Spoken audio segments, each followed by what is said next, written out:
This week on the Bioneers, Revolution from the Heart of Nature. There are many ways to inspire healing of the earth, all relating to the tree truth that everything is interconnected. I'm Neil Harvey. Please join us this week for Treetop Truths in Disruptive Times on the Bioneers, Revolution from the Heart of Nature.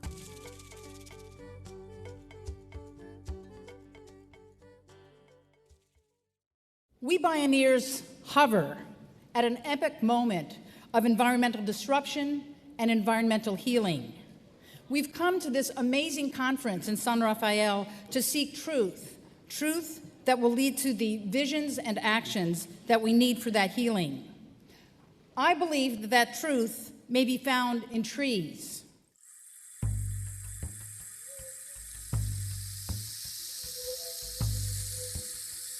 Biologist Nalini Nadkarni speaks for the trees.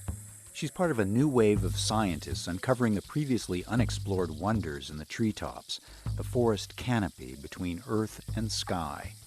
The fieldwork she's done in Costa Rica and Washington State has led to revolutionary insights in our understanding of the dynamics of forest ecosystems and ourselves.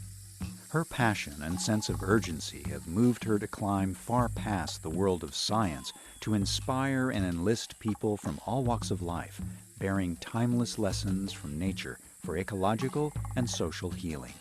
This is Hanging On, Treetop Truths in Disruptive Times, with the Queen of the Forest Canopy, Nalini Nadkarni. My name is Neil Harvey. I'll be your host. Welcome to the Bioneers, Revolution from the Heart of Nature.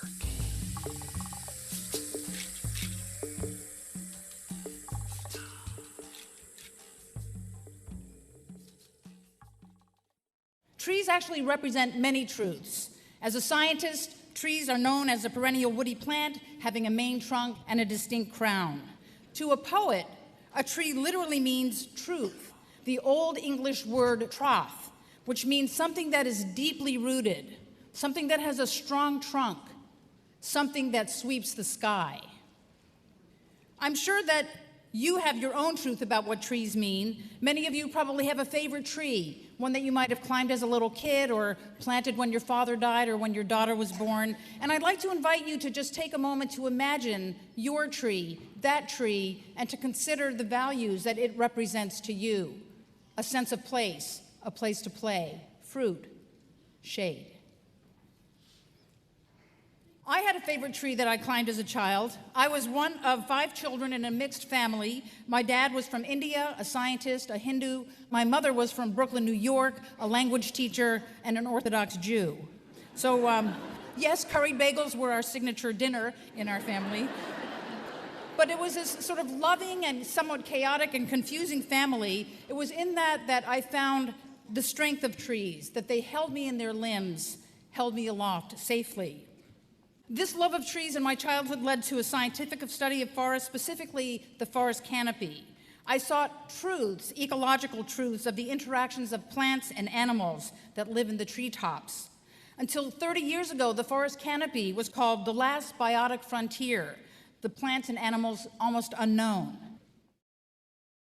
A classic out-of-the-box thinker, 35 years ago, Nalini Nadkarni adapted mountain climbing techniques to scale trees to reach the canopy, where she found a whole new world. Today, she's among about 200 scientists who are forest canopy specialists. A professor of biology, she's director of the University of Utah's Center for Science and Mathematics Education. While literally hanging out in Costa Rica's rich tropical forest canopy, she was bedeviled by the growl of chainsaws felling the forest. As a scientist and a lover of trees, she knew she had to find breakthrough innovations to protect trees by engaging many, many more people, and not just the usual suspects. She spoke at a Bioneers conference. Artists have been inspired by trees and forests for centuries. They gain value from trees because of the beauty and the form and what trees do to light. I have looked outward and onward from science to forge communications between forest conservation and artists. I created what I call canopy confluences, where I bring together several forest ecologists with artists, with musicians, with poets and creative writers to join me in the canopy to better understand the collective perceptions and communications that we have. We camp in remote forest locations for a week. I teach participants how to climb trees. I set up little platforms into the canopy, and I allow my guests to make art and music and poetry. Her first canopy confluence innovation was to engage people who rarely experience trees in their daily lives.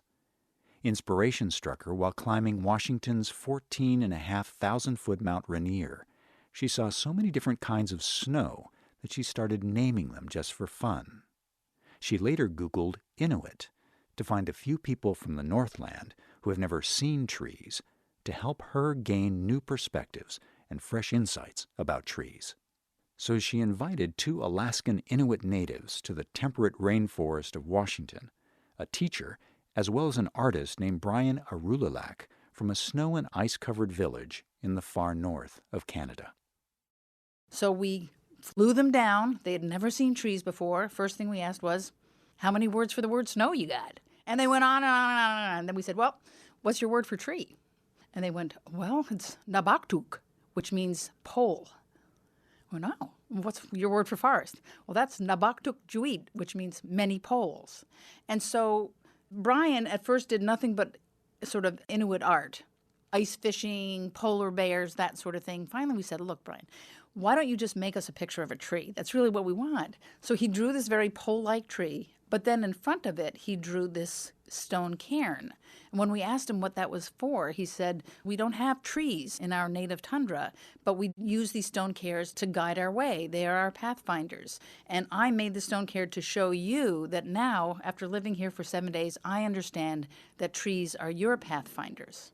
And you should take as good care of your trees and your pathfinders as we do, our elders in our village.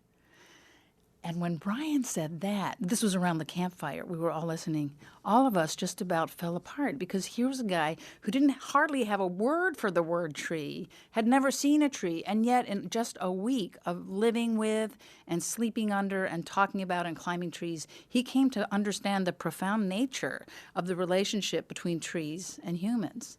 And I think that's just a miracle. I mean, it was just amazing. Nalini Nadkarni's fascination with life in the treetops sparked her to co-found the International Canopy Network. It's a nonprofit group that helps stimulate worldwide study and protection of old-growth forests. She soon learned that there's a lot more to protect than just the trees. The canopy revealed itself to be a thriving, rarefied world of its own.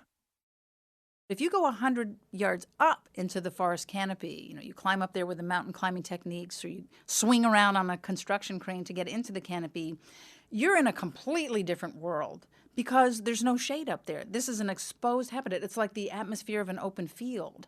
And so that microclimate means that there's more sunlight, there's more wind, there are greater extremes of relative humidity.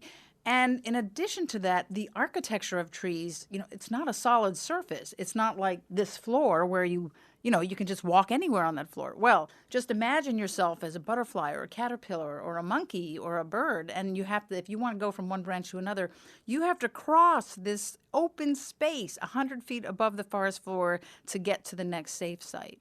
And so those conditions, the different microclimate and the sort of topography of the forest canopy, has led to the evolution of an amazing group of plants and animals that are adapted to this arboreal life. Every single plant and animal up there has to have evolved some way of hanging on, or else they fall to their death to the forest floor. So you get prehensile tails in monkeys and in lizards. You get amazing adaptations by plants to send their seeds that have a little bit of sticky stuff from one place to another. So the whole canopy is really just this hotbed of diversity, of interesting interactions, and very, very little of it has been discovered or described or documented by scientists. When Jack Longino, an ant biologist, joined her to look for new ant species in the canopy, she taught him to climb. They fell in love in the treetops. He went on to name an ant species after her and each of their 2 children. In their exploration, they documented how a guild of plants and animals create a unique habitat called ant gardens. And these ant gardens are when you go up into the canopy and you see this like group of unrelated plants that are all kind of clumped together. And their roots sort of make this mat that around which leaves can sort of stick and decompose. So there's kind of like a little pile of soil. Well, if you look carefully and you watch, you'll see that ants are moving in and out of those ant plants, that clump of ant plants. They're bringing seeds in of the particular plants that make this clump of ant plants. And they're also bringing dead organic matter in that actually feeds these plants. So it's really this little mutualistic island of particular species of plants and particular species of ants. You know, these are just little worlds that live up there in the canopy, kind of waiting for people to understand them. In her passion to educate and inspire people about the canopy's breathtaking biodiversity, Nadkarni wanted to reach urban Americans, often people who've never seen forests or experienced them intimately, especially children. She and a few collaborators received a grant from the Department of Education's Gear Up program, which works to introduce at-risk middle school children to colleges. Nadkarni created what she called the Sound Science Program and invited 40 young people from Tacoma, Washington, to the Evergreen State College, where she taught at the time. So I hired a professional rap singer named Caution, and I also engaged some other biologists to take 40 at-risk students, middle school students from Tacoma, the inner city, to come to our campus. Caution and the students and the biologists explored the forest, explored our water beach. They went into these studios in the afternoon and made their own rap songs. And after a week of this work together, they went home with a CD that had nature expressed using hip-hop music, spoken word poetry, and rap music, using their own culture. We got butterflies and bees that breeze right through the evergreens. Water that harvest species we never even seen. We got scorpions that sting, mockingbirds that sing, trees that help us breathe, insects that feed on leaves. We got fungus, from microscopic to humongous. We got species, from the endangered to abundant. And believe me, it ain't fun when you get hunted, unwanted, and always confronted by the toughest. But this life's a balance, and some a deadly challenge. Some things die before they ever become valid. So we need a vision to keep us living inside this ecosystem, a collective whole to try to uphold the creatures in it. No need for gimmicks, cause Mother Nature's very real. Hurricanes, tsunamis, and earthquakes, what a scary feel. No fairy tales, the scientists are work are all respected cause they went to war and earned a Purple Heart. There's more to explore than the eyes can see. Hidden worlds under the canopy that hide the kid. Thank you. One thing I learned, though, was that rap music, for some reason, seems to appeal mostly to the young men. And so I felt that it was important to have some sort of feature for young women. And so we generated Treetop Barbie. She's been a huge hit. And the key here, in terms of scientific engagement, is the small booklet that you see about canopy plants and animals of the Pacific Northwest. This goes along with Treetop Barbie to the young girls and aunties who buy them for her. We approached Mattel about this to commercialize it. For some reason, they weren't interested. I couldn't understand that. So we now go ahead and just go to Goodwill's and we buy used Barbies. We clothe them in the Treetop clothing that volunteer seamstresses make, and we send these out.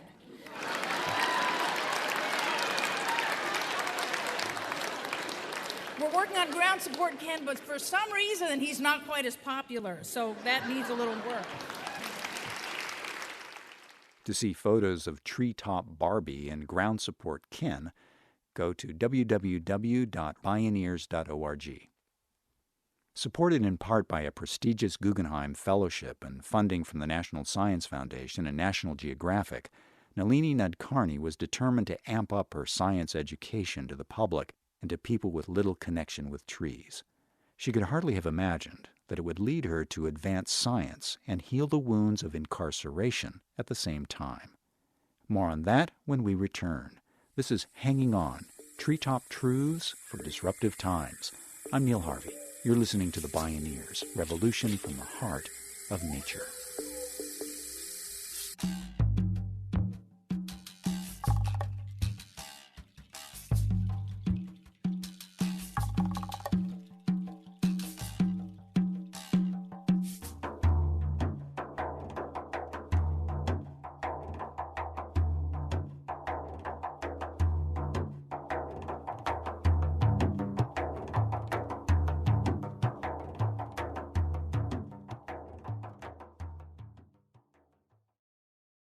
To explore more Bioneers radio shows and video programming, please visit bioneers.org. Nalini Nadkarni likes to climb to dizzying heights. In the 1990s, she created the Sustainability in Prisons Project, a partnership between Washington State's Department of Corrections and the Evergreen State College. The idea was that those who have committed crimes in society doesn't mean that they can't relate to nature or benefit from the idea of science and the environment. And so I began a series of seminars, scientific seminars, in which we brought scientists and sustainability practitioners behind bars. This led, as we began giving these seminars about everything from gardening to brown bear ecology to moss and ferns, to a number of projects that involved gardening, worm composting, beekeeping, water purification. We also carried out, by collaborating with conservation groups, some conservation projects. 5 years into this project, we realized that we were not getting to all of the prisoners, that many prisons are held in solitary confinement. And so what we're trying now is to bring nature to those inmates that we can't bring live plants and live frogs to. We're bringing nature imagery to them in the way of still photography to put up in their exercise yards for the hour a day that they get to spend there. And we have just started work for the first 6 months in a prison in Oregon, the Snake River Correctional Institute, and we have found very positive responses just to the fact that there's nature imagery on the walls instead of blank walls. The violent infractions reduced by half within 6 months. So I think that's really a very positive thing.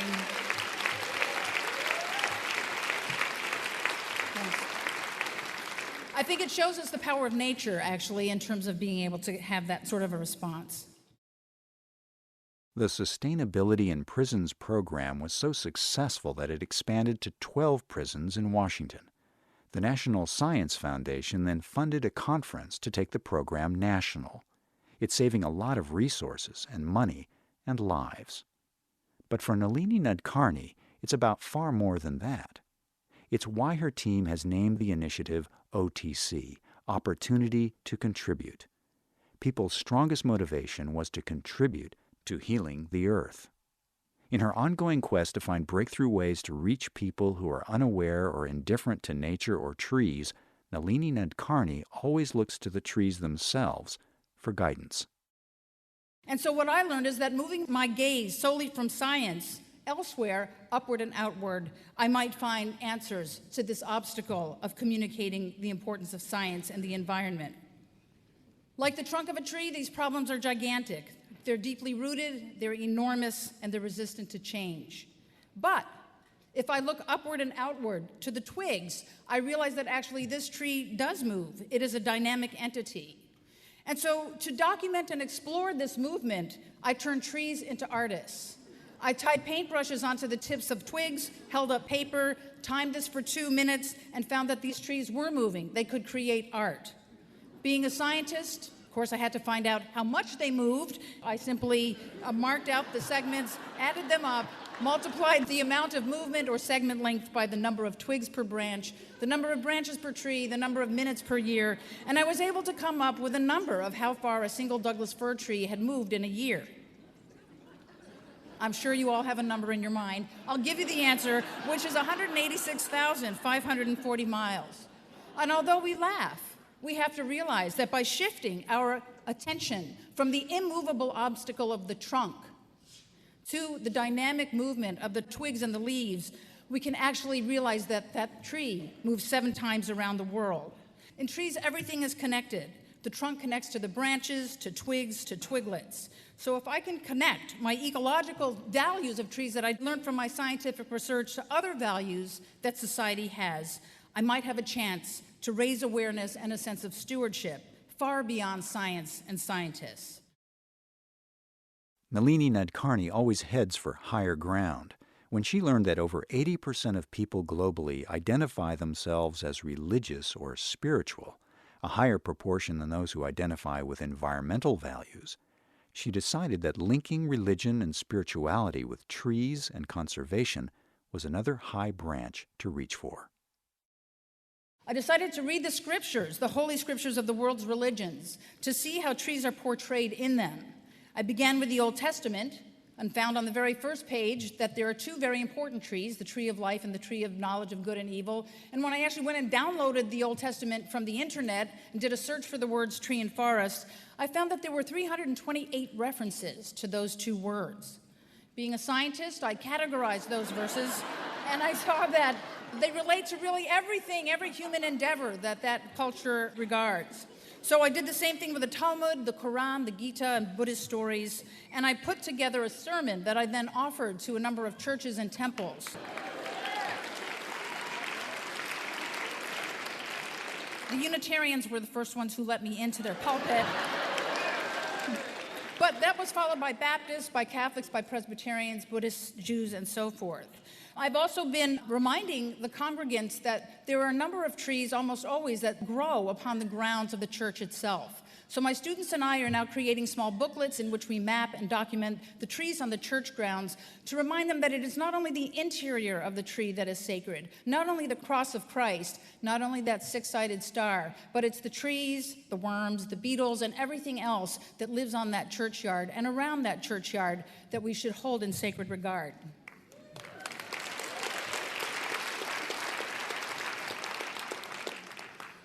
So the obstacle between religion and science, I think, can be overcome when we open our mind, when we look upward and outward beyond just science or just religion.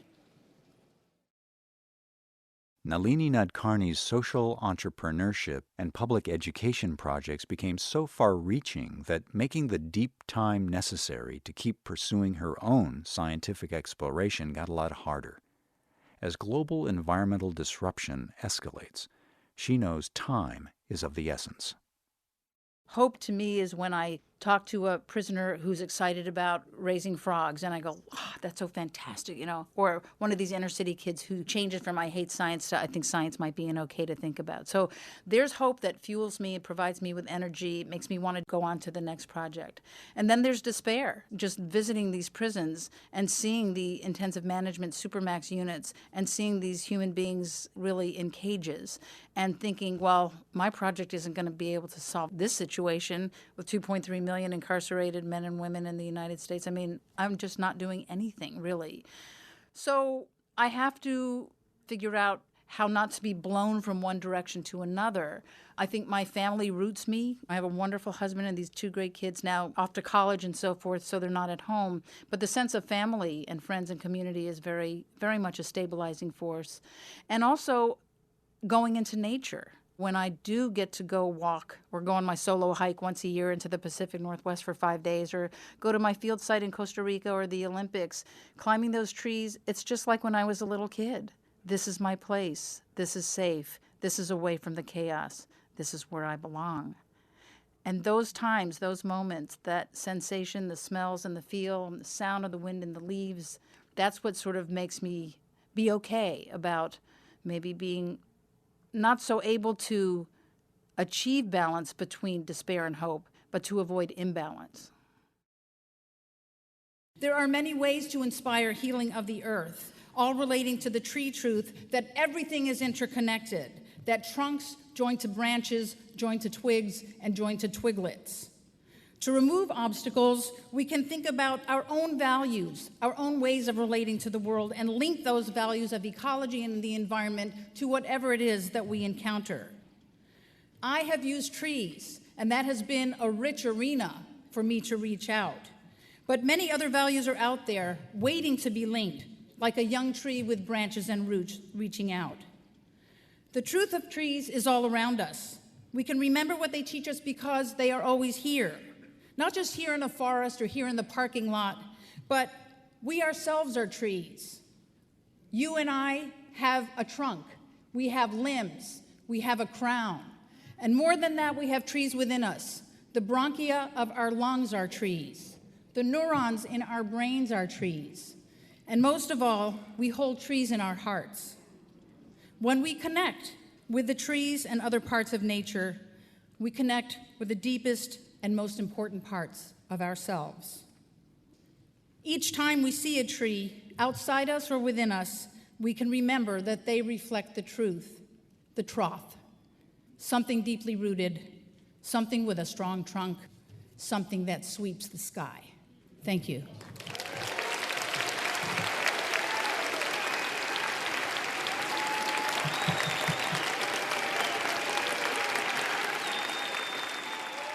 Nalini Nadkarni, transforming the truth of trees into environmental and social healing. Hanging On, Treetop Truth for Disruptive Times.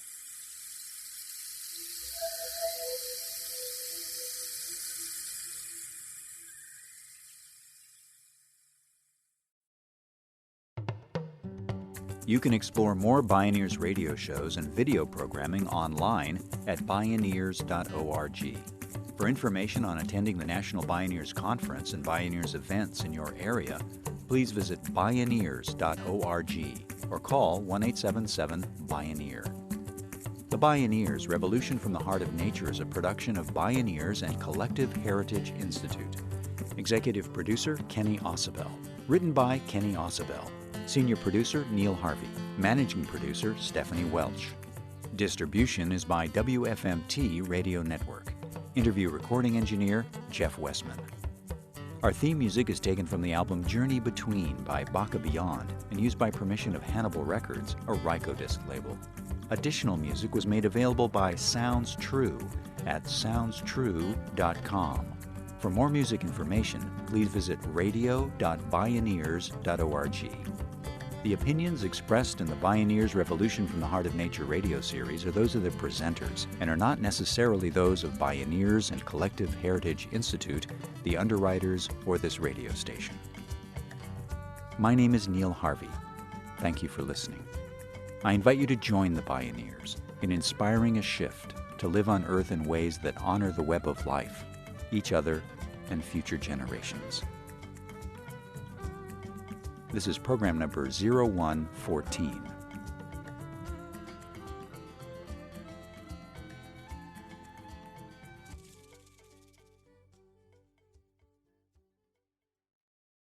This program was made possible in part by Organic Valley, pasture-raised organic dairy products bringing the good from our family to yours. Visit organicvalley.coop. Mary's Gone Crackers, healing the planet through conscious eating, gluten-free and vegan products since 2004. Learn more at marysgonecrackers.com. John Masters Organics, feel good about looking good. Visit johnmasters.com. Funding also provided by a grant from the Park Foundation, dedicated to heightening public awareness of critical issues, and by the generous support of listeners like you.